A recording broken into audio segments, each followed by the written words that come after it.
नमस्कार। इर्द गिर्द में आपका स्वागत है। मैं बहुत दिनों के बाद आज घर के पिछले हिस्से में बैठा हूँ। मेरे पीछे बगीचा है, आप देख सकते हैं। ये जगह मुझे बहुत प्रिय है, लेकिन एक लंबा समय गुजर गया, मैं यहाँ आकर नहीं बैठ सका, नहीं बैठा, मन ही नहीं हुआ। बिल्कुल उसी तरह जैसे कई शनिवार बीत गए, आप मुझे प्यार भरा पैगाम भेजते रहे, मेरी कहानियों को याद करते रहे, मेरी कुशल क्षेम पूछते रहे।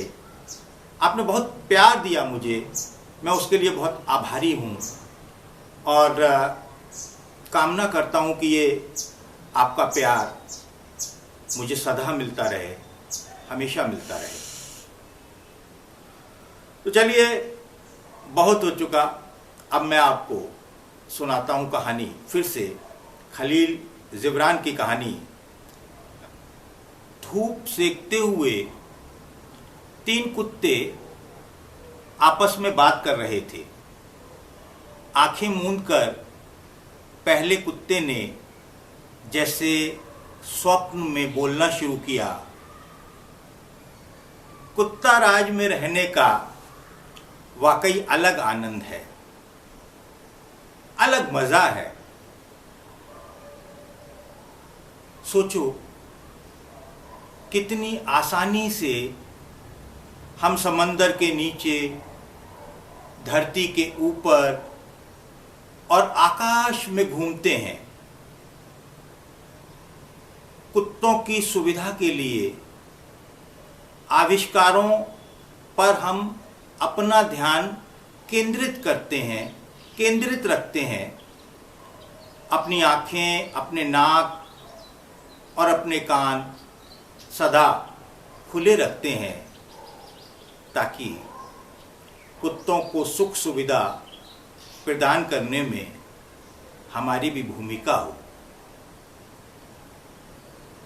दूसरे कुत्ते ने कहा, कलाओं के प्रति हम अधिक संवेदनशील हो गए हैं। अब हम चांद की तरफ देखकर बहुत लयबद्ध तरीके से भौंकते हैं। पानी में अपनी परछाई हमें पहले के मुकाबले ज्यादा साफ दिखाई देती है। तीसरा कुत्ता बोला, इस कुत्ता राज की तो बात ही अलग है। मुझे सबसे अधिक जो बात भाती है वह है कुत्तों के बीच बिना लड़ाई झगड़े शांतिपूर्वक अपनी बात कहने का, अपनी बात रखने का मौलिक अधिकार। और हमें साथ ही साथ अपनी बात कहने के साथ ही साथ दूसरों की बात सुनने की भी समझ विकसित हुई है। उसी दौरान कुत्ता पकड़ने वाली गाड़ी को एक कुत्ते ने अपनी ओर लपकते हुए देखा। तीनों कुत्ते उछले और सरपट गली में दौड़ गए। दौड़ते दौड़ते तीसरे कुत्ते ने कहा, भगवान का नाम लो और अपनी जान बचाओ, सभ्यता हमारे पीछे पड़ी है।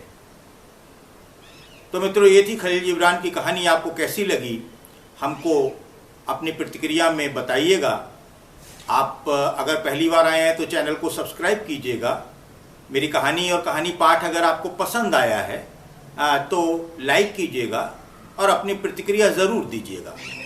अगली बार फिर मिलेंगे एक नई कहानी के साथ, किसी कविता के साथ। तब तक के लिए आपका शुक्रिया। नमस्कार, सलाम, नमस्ते, जय हिंद।